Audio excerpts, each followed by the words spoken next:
Our next inductee is Mr. Gale Landers, the president of the OTHS class of 1971 and an outstanding football, basketball, baseball, and track athlete at OTHS.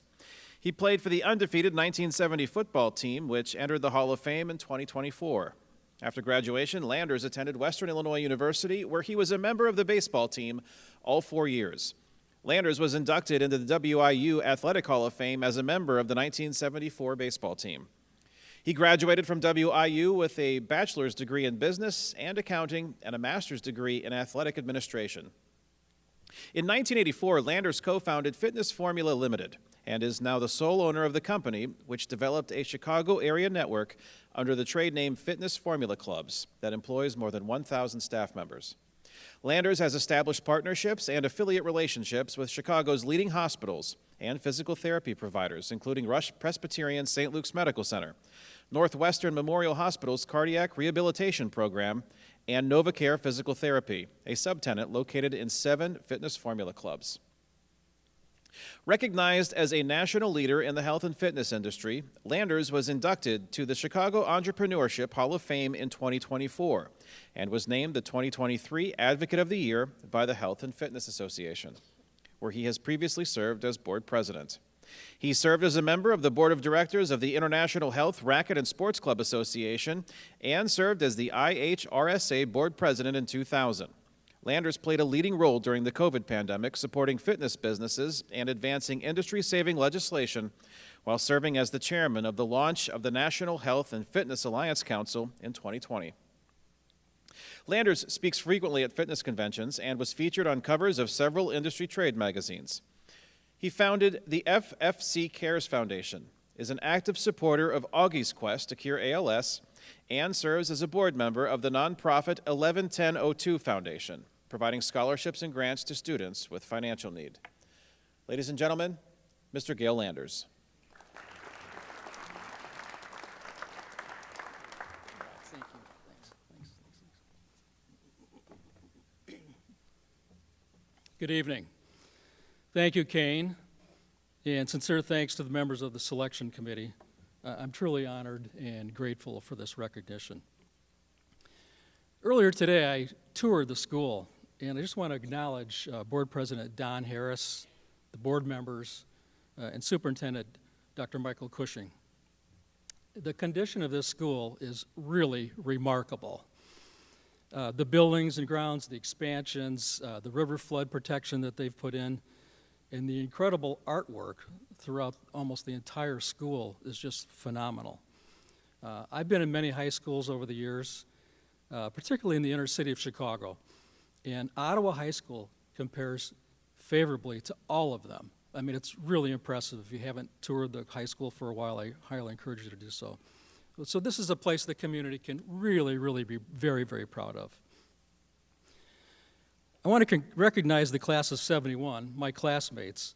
We were a class of 400 students, and I'm incredibly proud of them. A hallmark of our class is our commitment to giving back. Over the years, the class of 71 has awarded 24 annual $1,000 scholarships to graduating seniors whose parents were members of our class. And the class has probably donated thousands of dollars to various initiatives that the high school has had for upgrades and projects. So kudos to my classmates that might be here. And our class reunions every 5 years just don't happen by accident. I want to thank Dan Isles and Juanita Dixon, amongst many others who help, for the decades of leadership and dedication to pull these off every 5 years. And thank you to good friend Joe Avola and Reed Gage for generously hosting numerous class gatherings over the years at their dining and beverage establishments. That history of connection says a lot about our class, and I'm really proud of them.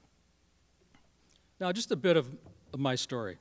So some of you know that I grew up on a farm about 8 miles southeast of Ottawa, a farm on a gravel road.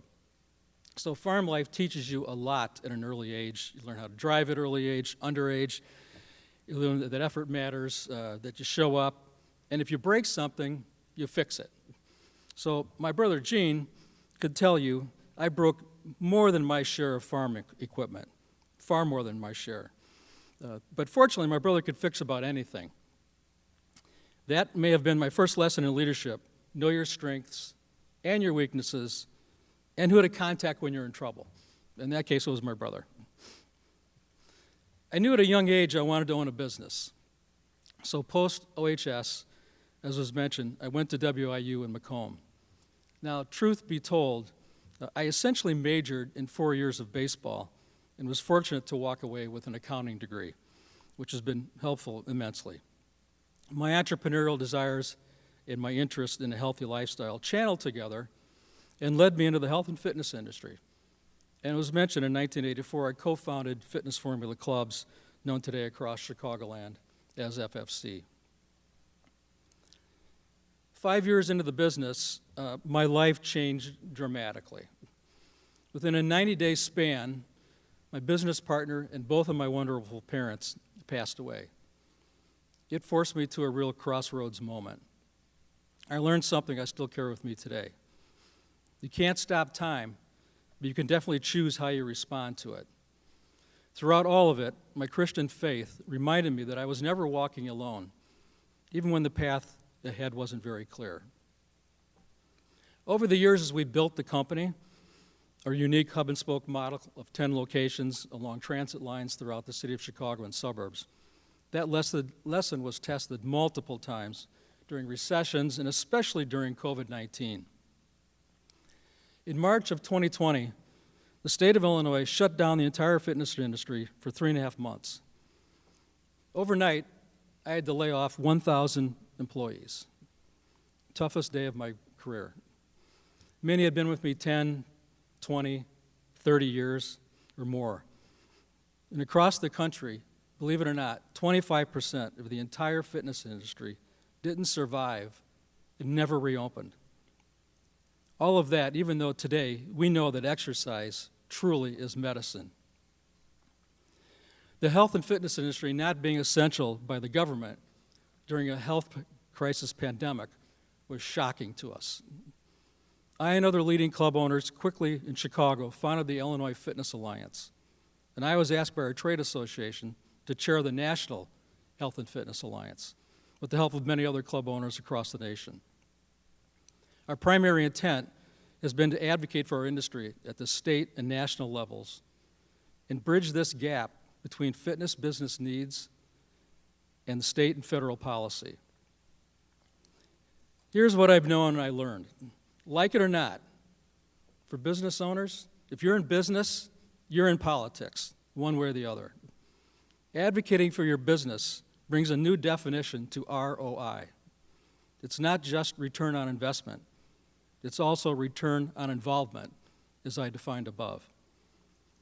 Fortunately, now almost 6 years post-COVID, the health, fitness, and wellness industry is now thriving, bigger, stronger, better than ever. We can overcome more than we think, and that was a simple example of it. But only if we're willing to adapt, stay grounded, call audibles, and keep moving forward. Ottawa High School really helped shape who I am. A lot of my core values came through coming through here for 4 years. The friendships, the teachers, the teammates, and the great learnings from people like Coach Jim Harris stayed with me long after the trophies were put away and the jerseys no longer fit.